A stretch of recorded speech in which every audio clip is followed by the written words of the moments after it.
Welcome into another Sikkim 365 instant reaction from Baylor Fall Camp. Practices continued today, and I have 4 takeaways from today's practices. So the first one, quarterbacks were working on the deep shot today. They were taking a lot of deep throws, and it was a lot of fun to watch, honestly. Again, to see these quarterbacks air it out as far as they can, receivers trying to run under the football, potentially create those explosive plays. It was a little up and down today.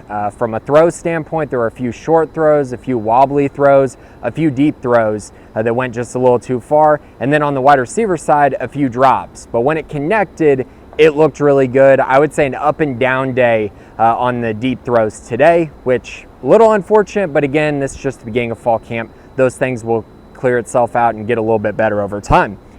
On the flip side, one guy who really stood out today was Michael Trigg. He had a really awesome one-handed grab in the corner of the end zone during red zone drills, and he was just consistent. I mean, he has looked so good.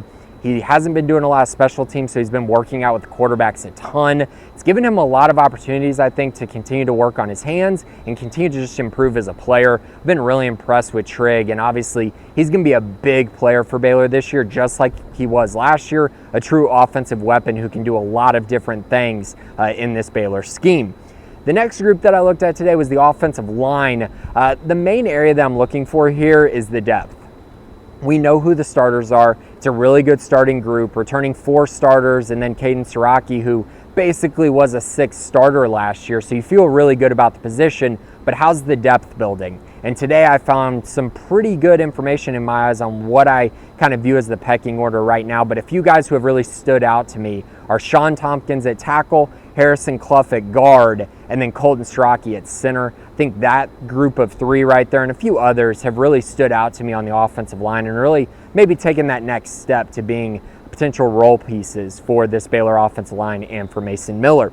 The final piece that I looked at today was the cornerbacks and safeties. Cornerbacks we kind of know, or at least can guess who the top 3 or 4 are. Tevin Williams kind of leading the way there. LeVar Thornton had a really good spring. Caden Jenkins working himself back from a bit of a disappointing sophomore year, maybe just because of how good he played as a freshman, but a guy who's continuing to try to get better. And then Ohio State transfer Calvin Simpson-Hunt.